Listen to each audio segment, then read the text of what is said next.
Alors, bienvenue dans ce live 10 sur 10. Donc, vous voyez que ce n'est plus Wei Cheng ce matin.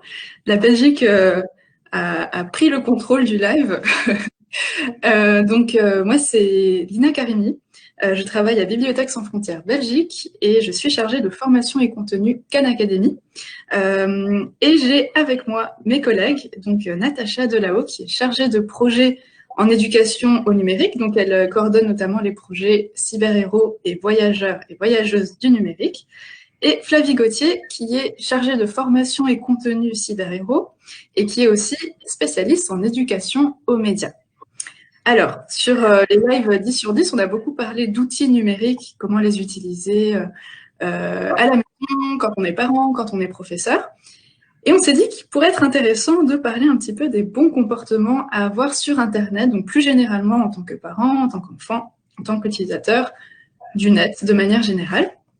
Et donc pour commencer, est-ce que vous pourriez nous expliquer un petit peu qu'est-ce que c'est exactement le programme Cyberhéros? Oui, bonjour à tous. Du coup, moi c'est Natacha. Alors, les cyberhéros, qu'est-ce que c'est? Donc, les cyberhéros, c'est un programme qu'on fait en Belgique depuis à peu près 2 ans, oui, et qui est un partenariat qu'on a fait avec cybersimple.be.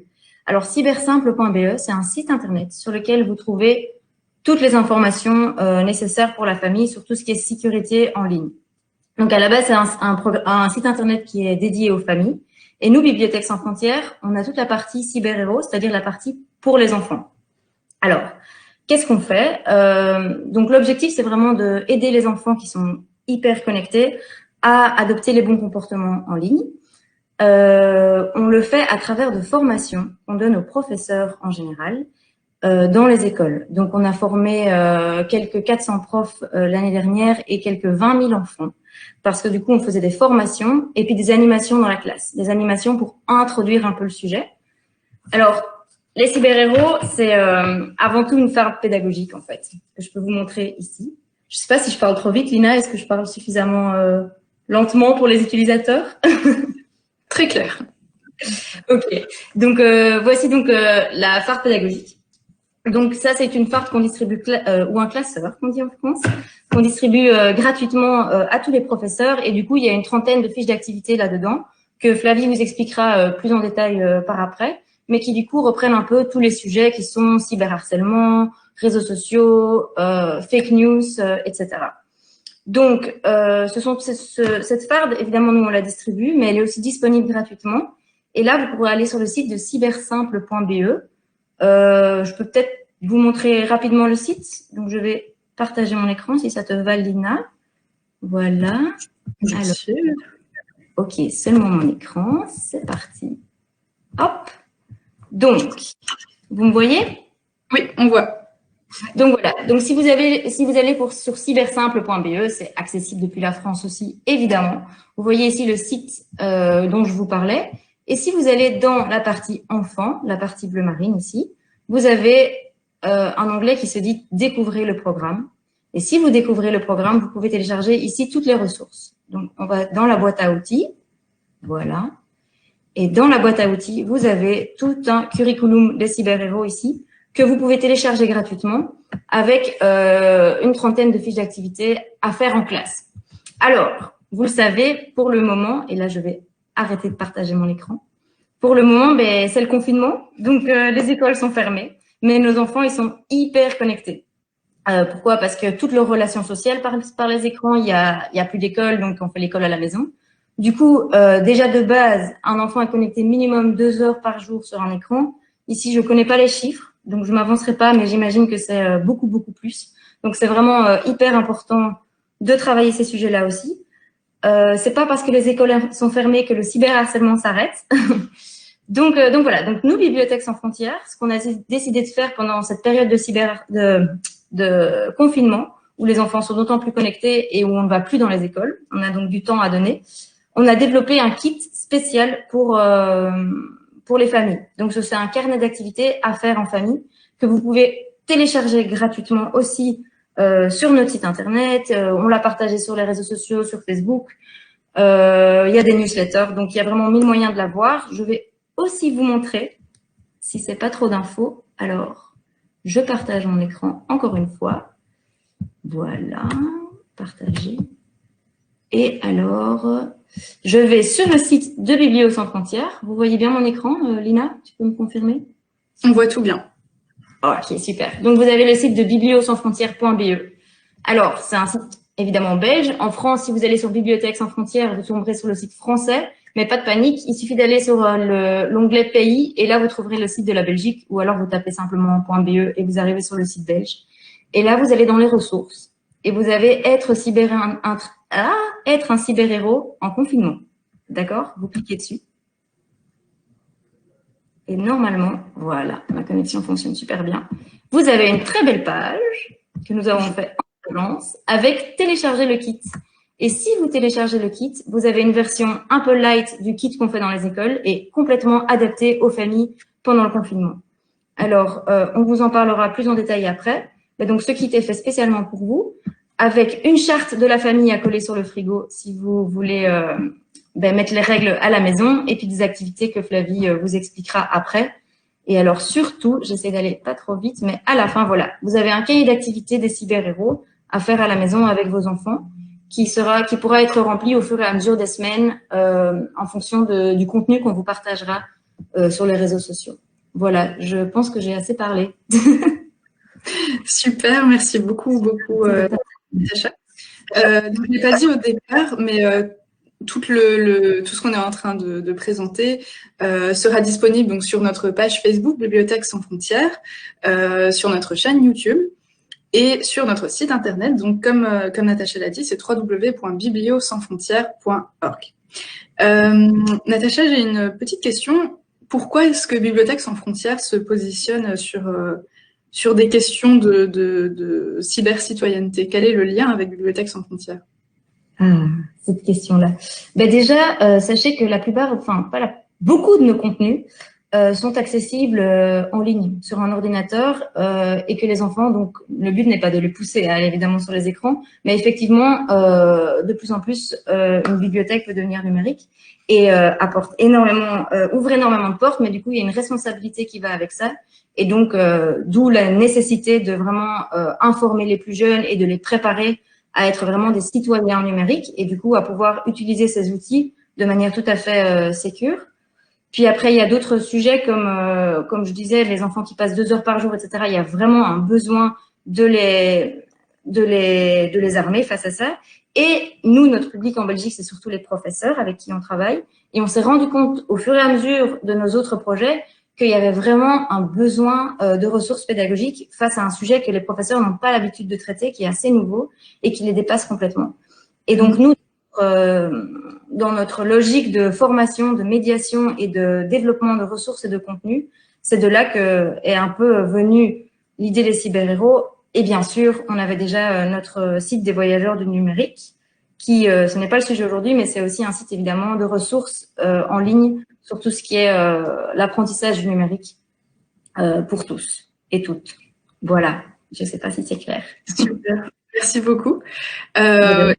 Tu nous mets l'eau à la bouche. Donc, la citoyenneté, c'est quelque chose de très, très large.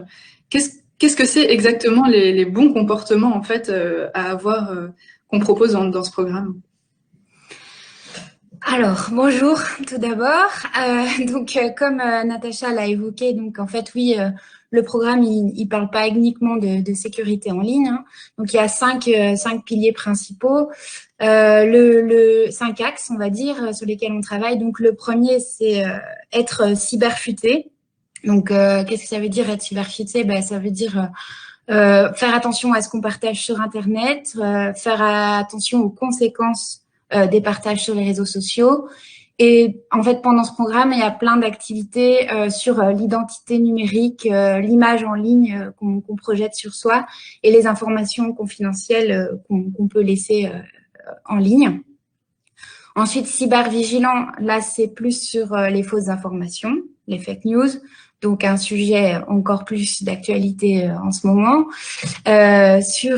Aussi, donc, faire la distinction entre ce qui est vrai ou faux en ligne, mais aussi, par exemple, les faux profils. Donc, les escroqueries qu'on peut avoir avec des gens qui essayent de nous contacter en se faisant passer pour des proches.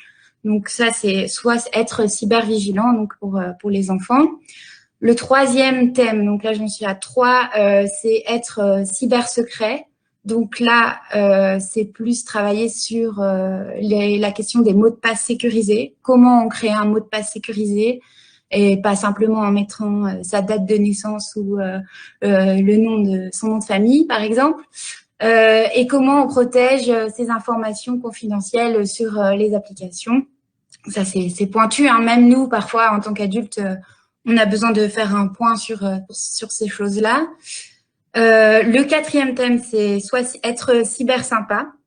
Donc là, c'est vraiment sur les questions d'interaction sociale sur les réseaux sociaux. Et donc, c'est dans cette thématique qu'on aborde le cyberharcèlement.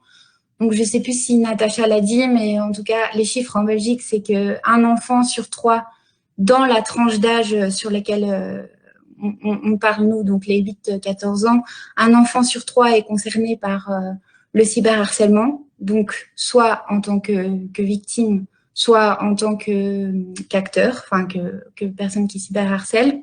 Donc évidemment, le cyberharcèlement vient du harcèlement aussi à la base à l'école, hein, mais aujourd'hui, c'est vrai que comme il n'y a plus d'école et que les enfants sont connectés via les réseaux sociaux, on peut se dire que le harcèlement devient automatiquement cyberharcèlement. Donc voilà, donc là on travaille sur les interactions en ligne et comment faire pour adopter un bon comportement avec les autres. Et enfin, le dernier thème, c'est soit cyber courageux. Et donc là, c'est un thème final en quelque sorte pour dire, voilà, il se passe quelque chose avec lequel je ne suis pas d'accord en ligne, il y a quelque chose qui me dérange, à quel moment je vais chercher un adulte, une personne de confiance, et je signale à quelqu'un quelqu'un de responsable ce qui se passe. Et donc là, ce sont vraiment des discussions pour montrer à l'enfant qu'est-ce qui n'est pas normal et à partir de quel moment il doit chercher un adulte de confiance.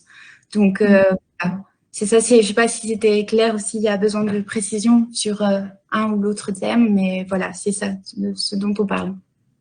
C'est très clair et c'est vrai que c'est des questions qui sont hyper importantes, que les enfants nous posent souvent. Donc, ce qui se passe dans les écoles, c'est que les profs sont un petit peu face à ce genre de situation sans savoir vraiment quoi faire. Et donc, dans cette situation maintenant de confinement, donc en plus, comme vous le disiez toutes les deux, on est tous hyper connectés. Est-ce qu'on a par exemple des activités qu'on pourrait faire à la maison, donc sans être forcément enseignant, mais qu'un adulte ou qu'un enfant peut faire tout seul? Est-ce que vous avez des exemples d'activités qu'on peut faire maintenant? Oui. Alors, comme a dit Natacha, on a développé plusieurs activités à faire juste en famille le temps du confinement. Donc, je vais partager mon écran. Comme ça, vous allez voir. Tac. Hop. Voilà. Donc, là, normalement, on arrive sur la page donc, de bibliothèquesansfrontières.be. Donc, je vais, comme a montré Natacha tout à l'heure, vous voyez bien mon écran? C'est bon? Oui? Ok. Ouais. Donc, je vais à ressources, être un cyber-héros en confinement. Et donc, je clique ici. Voilà. Donc, ici, donc, on a le kit, effectivement, dont on parlait. Donc, je l'ai aussi ici. Hein, donc, je le télécharge ici. Voilà. Donc ça, c'est ce dont a parlé Natacha tout à l'heure, la présentation, la charte à mettre sur le frigo. Et donc ici, la première activité qu'on a mis en introduction, donc c'est dessiner la carte des écrans à la maison. Qu'est-ce que c'est? C'est une première activité pour parler des usages des écrans à la maison et un peu de quels écrans pour quel usage pour chacun des membres de la famille. Donc, c'est pas que les enfants, mais effectivement, l'activité ne peut être faite que par les enfants. On met ici 5 minutes de préparation avec les adultes. Donc, ça peut être effectivement que les enfants qui la mettent en place. Donc, en fait, on essaye de faire l'inventaire des écrans à la maison. Combien y a-t-il d'écrans à la maison? Pourquoi vous servez-vous de cet écran? Et donc, c'est une sorte d'inventaire et de cartes un peu jolies. On peut faire des collages, des bricolages de la carte et donc essayer de montrer. Donc ici, enfin j'ai un exemple, je vous montrerai en vrai après, mais donc vraiment qu'est-ce qu'avec chaque écran, pourquoi je l'utilise et qu'est-ce que je vais faire avec. Et on peut même mettre des limites de temps s'il y a des règles dans votre maison, par exemple, des limites de temps pour chaque écran en fonction des membres de la famille. Donc ça, c'est une première activité assez simple et qui peut laisser aussi la créativité, toute la créativité de l'enfant s'exprimer. Et donc, cette activité, elle est disponible dans le premier kit. Donc ça, je vous ai montré. Là, je vous montre une deuxième activité. Hop. Je prends juste la parole 2 secondes. Ce qui est super intéressant avec ce type d'activité, c'est qu'en fait, on se rend compte qu'on peut complètement faire des activités déconnectées pour parler d'un sujet hyper connecté, quoi. Et ça, c'est souvent très bienvenu dans les familles ou dans les écoles. Voilà. Oui, justement, tu fais bien de le dire, j'ai oublié de le préciser. Donc, effectivement, oui, ce sont des activités déconnectées pour parler de choses connectées. Donc ça, on n'y pense pas toujours. Et aussi, quelque chose d'important à préciser, c'est qu'on a fait en sorte que ce soit faisable sans avoir forcément d'ordinateur personnel à disposition pour l'enfant. Donc, ce qui est normal parce qu'il y a 8 ans, je pense pas que la majorité des enfants aient un ordinateur personnel. Et surtout, sans imprimante aussi, on peut faire nos activités. Donc voilà. Et donc là, je suis, pour vous montrer, donc je suis dans le thème cyberfuté dans le site. Donc c'est toujours être un cyber-héros en confinement cyberfuté. Donc voilà, je suis sur la page qui vient d'être lancée aujourd'hui parce qu'on va développer un thème tous les mercredis à partir de la semaine dernière. Donc aujourd'hui, on développe le premier thème cyberfuté. Et ici, nous avons une autre fiche d'activité. Oui. On n'a pas. Je pense qu'on n'est pas sur la bonne page. On est toujours sur le kit. Ah oui. Ok. Alors, je pensais que j'étais en train de montrer la bonne page. Ah voilà. Je reviens ici. Voilà. Ici, sur la page cyberfuté. Voilà, c'est bon, ça marche. Donc là, je suis sur cyberfuté, la page, donc le premier thème, qui parle de l'identité numérique et des partages sur les réseaux sociaux, de ce qu'on partage. Et donc, voilà, l'activité. Ici, donc, on travaille sur l'identité numérique. Et donc, le but, donc, c'est accessible pour les 10-14 ans. Le but, c'est de réfléchir à sa réputation sur Internet et de voir un peu qu'est-ce que la notion d'identité numérique, comprendre les différences entre l'identité civile et l'identité numérique. Petite précision, cette fiche-là, à la base, vient des Voyageurs du numérique, donc le programme de Bibliothèques sans frontières dont on a parlé précédemment. Et donc, elle a été intégrée au kit des cyber-héros. Voilà. Et donc, l'idée, c'est de faire réfléchir l'enfant à la différence entre la vraie identité, la fiche d'identité, notre carte d'identité, et l'identité numérique. Et lui va créer sa propre fiche d'identité numérique pour comprendre qu'en fait, sur Internet, on n'est pas obligé de mettre les vraies infos, en fait. Vous voyez toujours ou pas la fiche? Parce que, en fait, je crois qu'elle s'est ouverte dans un autre onglet. On voit le site. Ah oui, ok. Je pensais que j'étais sur la fiche. Bon, voilà. En tout cas, je parlais de la fiche, mais je n'arrive pas à vous montrer. Attendez, je vais arrêter le partage d'écran et je vais vous montrer comme ça. Voilà. C'est bon. Donc, voilà. C'est ça. En fait, l'enfant remplit une fiche. Vous voyez comme ça. Voilà. Une fiche d'identité en ligne. Et donc, pour apprendre, qui est un peu copié sur les réseaux sociaux, hein, avec les loisirs, etc. Donc, son nom, son prénom, pour comprendre qu'on n'est pas obligé de mettre les vraies informations de son identité véritable en ligne et que c'est aussi une manière aussi de se protéger, de ne pas tout dire sur soi en ligne. Voilà. Et alors, pour la carte, je vous montre aussi, voilà, la belle réalisation qu'on peut faire, la carte à la maison. Je ne sais pas si vous voyez bien. Très jolie. Voilà. Ah voilà, je voulais vous montrer aussi, donc je reprends le screen share. Ok, c'est mon écran. Ok. Voilà. Alors, ici, c'est un jeu en ligne, donc il est évidemment accessible via le site de Bibliothèques sans frontières. On a un lien qui renvoie. Donc, c'est un jeu vidéo en ligne, enfin, un jeu vidéo, un grand mot, mais un jeu en ligne pour les enfants. Et donc, on a un petit bonhomme ici qu'on suit sur quatre îles qui reprennent les thèmes en fait des cyber-héros. Et donc voilà, donc là je vous montre, mais donc c'est un jeu qu'on peut évidemment laisser l'enfant faire tout seul. Il y a des étapes, il y a des espèces d'épreuves à passer avec des méchants qui sont là pour vous empêcher, pour vous prendre vos données, etc. Mais c'est très bien fait. Et donc ça c'est un jeu qui a été développé par Google. Donc voilà, voilà. J'arrête le partage d'écran. Hop. Et voilà. Je ne sais pas si vous avez d'autres questions sur les activités. Merci beaucoup. J'ai une petite question. Est-ce que c'est des activités et puis un site qui n'est disponible qu'en Belgique, ou bien est-ce qu'on peut y accéder en France et n'importe où on est dans le monde? Je dois remettre mon micro. Voilà. Évidemment, donc nous, on est toutes les trois en Belgique. On fait des formations en Belgique. On est dans les écoles en Belgique, comme je disais. On a fait, je sais plus moi, en tout cas 500 professeurs l'année dernière. Mais ça ne veut pas dire que nos activités ne sont disponibles qu'en Belgique. Je vous ai montré comment télécharger le kit. Il est hyper universel. On parle pas de la loi belge dedans, on parle pas de la loi française, on parle de les enfants sur Internet en général. Et voilà, donc un enfant de 8 à 14 ans, tant qu'il parle français, il peut et les parents, ils peuvent utiliser nos ressources, soit en allant sur cybersimple.be, et là vous avez les ressources complètes, soit en allant sur notre site internet, donc bibliothèquessansfrontières.be ou .org, mais là il faut un peu plus chercher. Par contre, en Belgique, et ça, bon, j'imagine que si vous m'écoutez, c'est que vous parlez français, mais on est aussi actif en néerlandais, et donc c'est important de le souligner.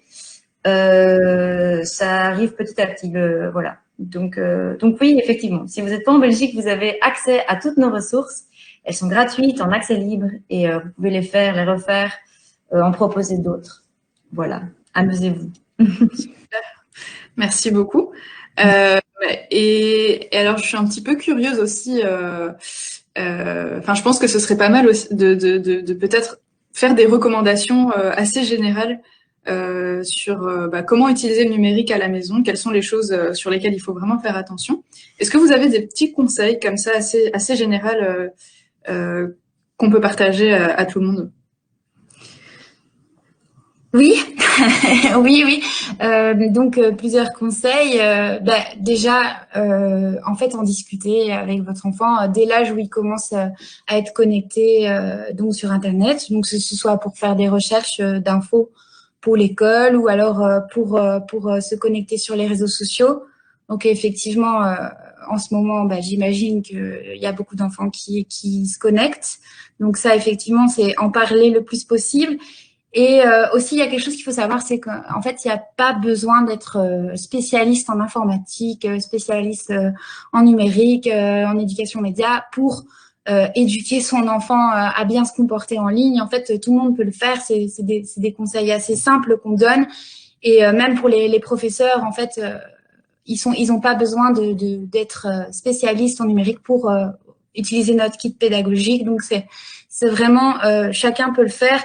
Et rien que, par exemple, quand je vous ai montré la carte des écrans, discuter avec votre enfant de à quoi sert, on utilise la tablette pour faire quoi, on utilise le téléphone plus pour faire ça, la télé, c'est plus pour regarder des films. Enfin, discuter des usages, en fait, des écrans, déjà, ça, c'est déjà réfléchir aux usages des médias, aux usages du numérique, etc. Donc, parfois, c'est des choses beaucoup plus simples qu'on imagine. Et aussi, ah oui, voilà, l'autre chose que je voulais dire, c'est que c'est hyper important de se tenir au courant de ce que fait votre enfant. Et donc, par exemple, ne pas dire ah ça c'est son truc, je ne m'en occupe pas, il est sur TikTok et voilà, c'est son truc à lui. Il faut essayer d'avoir un peu de curiosité pour voir qu'est-ce qui se passe vraiment aussi sur le réseau social où il est et qu'est-ce qu'il y fait et pourquoi lui il aime bien en fait. Et donc rien que ça, c'est déjà réfléchir, et c'est pas forcément pour dire c'est bien ou c'est mal, mais au moins pour savoir ce qui s'y passe et ce qu'il y fait et avec qui il peut parler, avec des amis. Tiens, tu l'utilises pour parler avec qui, pourquoi, ça t'apporte quoi, etc. Enfin voilà, ça c'est des petits trucs, des petits conseils. Et parce qu'en fait, c'est vrai, là on parle avec le confinement de la maison, mais en fait c'est important tout le temps en fait que les parents soient aussi dans l'éducation aux médias, l'éducation au numérique, parce que c'est pas que à l'école qu'on apprend ça, quoi. Donc voilà. Merci beaucoup. C'est vrai que ce que tu dis est très vrai. Nous, par exemple, je donne toujours cet exemple quand je parle des réseaux sociaux, mais on a été très étonnés, c'était en 2018, quand les enfants nous ont dit qu'ils utilisaient plus du tout Facebook, que c'était pour les vieux. Nous, on n'est pas très vieilles, on a quand même été adolescentes quand les réseaux sociaux ont commencé à être de plus en plus populaires. Et c'est vrai que c'est super important de savoir qu'est-ce que c'est actuellement qu'est-ce que c'est les réseaux sociaux que les enfants utilisent, qu'est-ce qu'ils y font, et est-ce que sur votre par exemple sur votre page du site Cyber Simple, est-ce qu'on a un petit peu des news ou une veille qu'on peut retrouver pour avoir toutes ces infos-là sur ce qui est en train de se passer autour du numérique?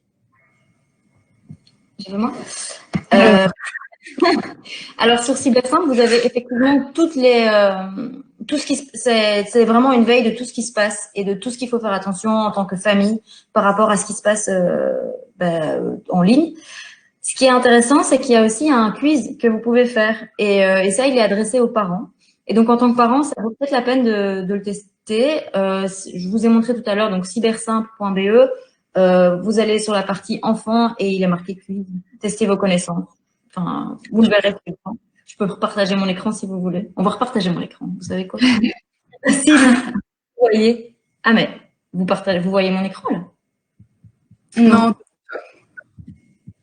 Parce qu'il était marqué que je partageais. C'est étrange. Partager. Voilà. Vous voyez là? Oui. Ouais. Alors, quand vous arrivez sur cybersimple.be, je vais recommencer à zéro. Ici. Eh ben, c'est très simple. Il y a un cahier, il y a un bloc ici bleu ciel qui dit tester vos connaissances avec notre quiz. Eh ben, faites-le et voilà. Et testez simplement de voir. Je vais pas faire le quiz parce qu'imaginez que je ferai pas une bonne pub pour Bibliothèques sans frontières. C'est une blague, mais ceci dit, allez le faire. Ça prend quoi? 5 minutes et ça vous permet un peu de faire le tour de la situation et de voir. Quels sont les points d'attention à avoir en famille?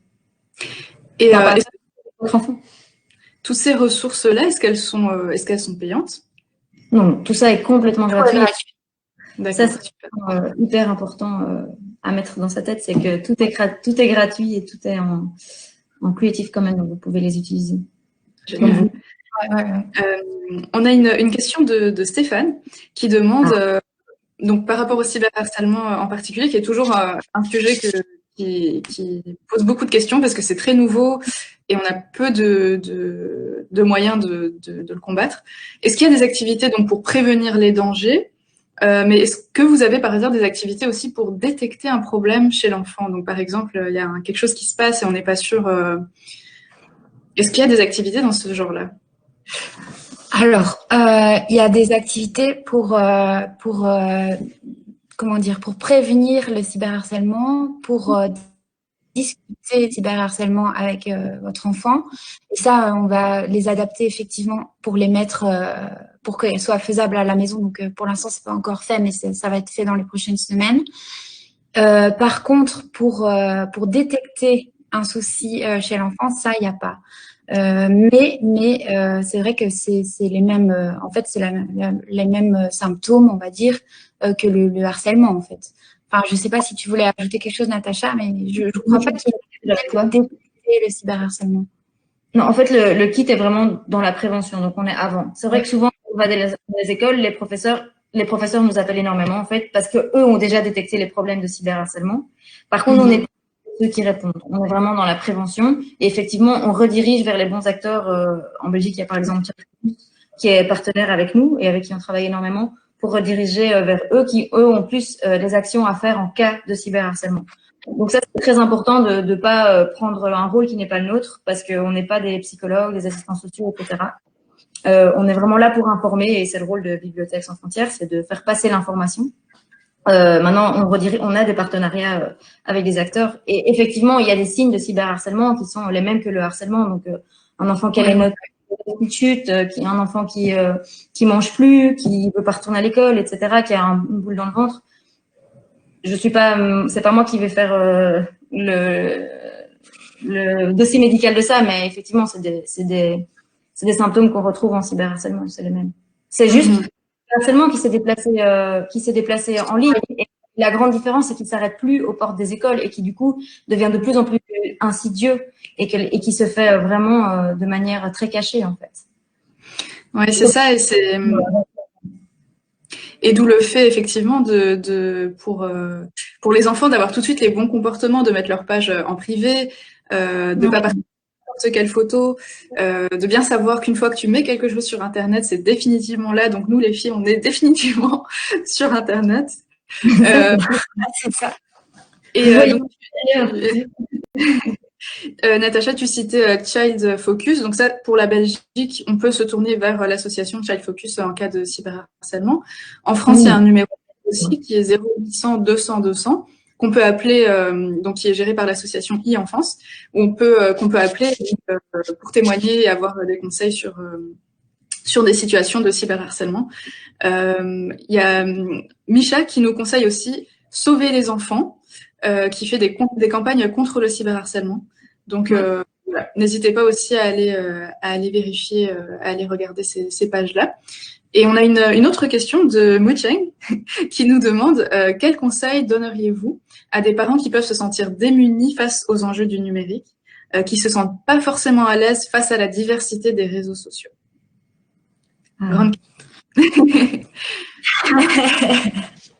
Ok, c'est comme je disais tout à l'heure, en fait, on n'est pas forcément tous spécialistes. Et en fait, vos meilleurs informateurs, parfois, c'est vos enfants, en fait.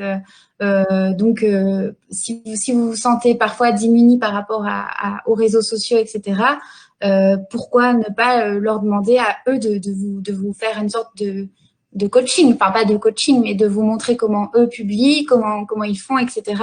Parce que ce sont, eux s'y connaissent parfois mieux que nous.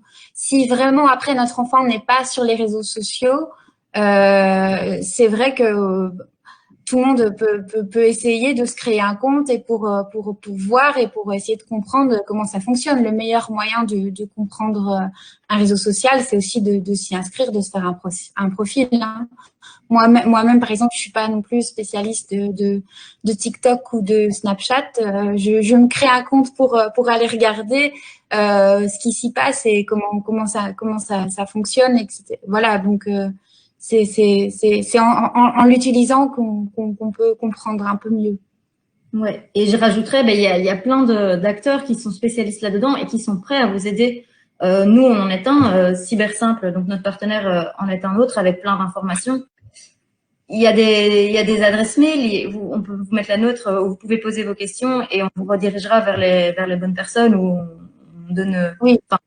Si jamais vous voyez que la rentrée scolaire, a priori, on ne sait pas exactement quand elle sera, mais ça, c'est super important de le dire. C'est que si vous voyez qu'il y a des problèmes de cyberharcèlement dans l'école de votre enfant, des problèmes de fake news, tous les sujets qui touchent à la citoyenneté numérique, n'hésitez pas à parler de nous. On vient donner nos formations gratuitement. À partir de septembre, on aura la chance de faire des accompagnements des écoles qui sont donc beaucoup plus précis que simplement une formation. On viendra vraiment dans la durée, dans une école, aider à vraiment travailler des sujets de cyberharcèlement avec les professeurs, avec les enfants et avec les parents, parce que c'est une espèce de, je sais pas si on dit un cercle vertueux, mais en tout cas un triangle magique ou peu importe, mais il faut en fait. Si les trois sont impliqués, alors effectivement, c'est plus intéressant. Et donc, nous, on a la chance d'être soutenus pour pouvoir faire ce genre d'activité à partir du mois de septembre et d'offrir vraiment un accompagnement spécialisé aux écoles. Et d'ailleurs, en fait, j'en profite, si les écoles sont intéressées, n'hésitez pas à nous dire, on lance nos listes maintenant. Donc, voilà. Merci. Et on a une question de Bernard qui nous demande, est-ce que il faudrait créer un compte TikTok et suivre son enfant sur TikTok pour voir ce qu'il fait. Est-ce qu'il faudrait surveiller son enfant?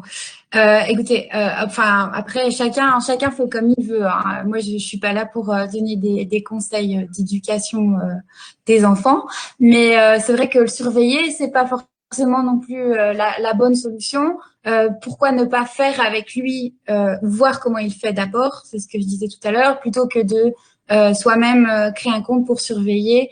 Enfin, je suis pas spécialiste de l'éducation des enfants, mais je n'ai pas l'impression que ce soit une bonne manière de faire.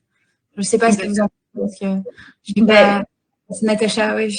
Oui, mais non, mais je te rejoins tout à fait. C'est juste que vraiment, il y a un pilier, c'est soit cyber courageux, c'est en parler à un adulte. Pour pouvoir en parler à un adulte, il faut que cet enfant ait confiance en l'adulte. Du coup, c'est à nous de préserver cette confiance que les enfants ont en nous et de ne pas la rompre. Mais effectivement, on n'est pas du tout là pour donner des conseils d'éducation et chaque parent fait avec ce qu'il peut et on ne sera pas là pour juger parce qu'effectivement, c'est un sujet hyper compliqué et hyper. Enfin, on est souvent désarmés face à ça et il n'y a pas de jugement à avoir en tout cas, clairement. Merci. Oui, puis en fait, faire ça, en fait, enfin, créer un profil pour surveiller, c'est aussi une manière de, enfin, en fait, on crée un faux profil et donc c'est ce pourquoi on essaye, enfin, c'est ce à quoi on essaye d'éduquer les enfants, de détecter les faux profils, etc., d'essayer de pas faire confiance à n'importe qui sur les réseaux sociaux. Et là, si le parent en soi se crée un faux profil pour surveiller, enfin, voilà, c'est une question. Avec un peu de chance, si on les a bien formés avec les cyber-héros, ils vous détecteront. Oui, voilà. On est testé. Merci beaucoup. Alors, on a des retours très positifs. Ahmed qui nous dit qu'il est coordinateur de projet en solidarité internationale spécialisé dans les politiques publiques enfance et jeunesse et qui se servira de ce kit à coup sûr. On a encore deux petites questions. Alors, la première, c'est Sylvain qui nous demande est-ce que les méthodes et les activités qu'on vient de décrire ici s'appliquent également aux adultes et particulièrement aux personnes âgées qui sont confrontées à la fracture numérique? Ah ben, enfin, j'y vais. Non, j'allais parler. Oui, pardon, vas-y. Mais en fait, ces activités, nous, on les a développées pour un programme de 8-14 ans, mais on l'a déjà fait avec des publics hyper différents. Donc, autant des adultes que des enfants dans l'enseignement spécialisé qui sont plus âgés. Donc, avec un peu d'imagination, on s'est complètement adapté ces fiches d'activité. Et voilà. Et donc, en fait, j'en profite, c'est un super petit lien pour parler de nos autres. On a des programmes pour les personnes en fracture numérique, dont les voyageuses du numérique, par exemple, qui est un programme pour éduquer les personnes âgées, enfin âgées, pas spécialement âgées, mais plus seniors, on va dire, enfin, à utiliser tout ce qui est Internet, etc. Donc, il y a des programmes qui sont spécialisés. Maintenant, les fiches des cyber-héros, elles sont tout à fait, avec un tout petit peu d'imagination, adaptées à chaque âge.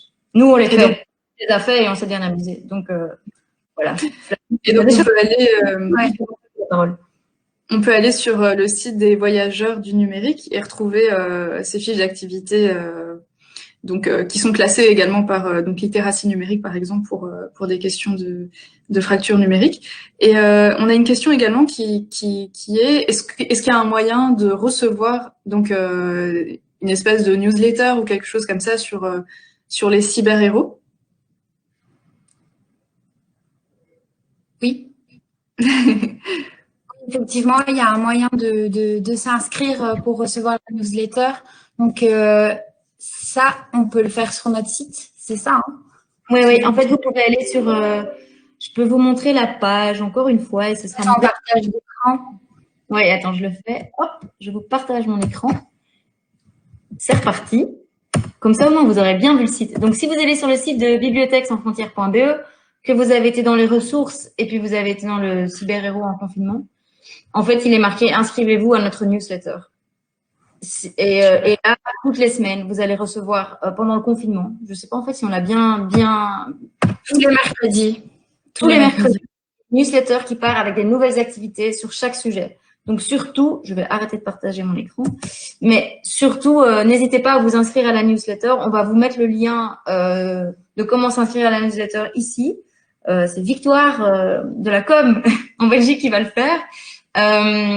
Et surtout, inscrivez-vous et vous recevrez nos activités directement dans votre boîte mail, si vous préférez comme ça. Trop bien. Ben, merci beaucoup. C'était la fin de ce live. Donc il y a plein de conseils à suivre et effectivement beaucoup d'éducation à faire nous-mêmes parce que on est les premiers à être confrontés aussi à ce genre de choses, à se faire avoir parfois. Donc donc c'est hyper applicable à tout le monde. Et donc j'en profite pour vous annoncer un peu la thématique du live de demain matin, donc le live de 10h10. On aura la chance de recevoir une prof d'art plastique qui va nous montrer des activités d'art plastique à faire en confinement. Et on aura également la conf de BSF à 17h30, donc jeudi, de Romain Henriquez, qui est professeur de lettres modernes et qui va nous parler du confinement en littérature. Donc ça s'annonce drôle. N'hésitez pas, encore une fois, si vous avez manqué le début du live, donc tout est disponible sur la page Facebook de Bibliothèques sans frontières, notre site www.bibliosansfrontières.org et sur notre chaîne YouTube. N'hésitez pas aussi à partager cette vidéo avec le hashtag Ensemble à la maison, qui est un hashtag de Facebook. Et voilà, donc on vous retrouve demain avec grand plaisir. Passez une bonne journée. Et Merci. Ouais. Merci beaucoup.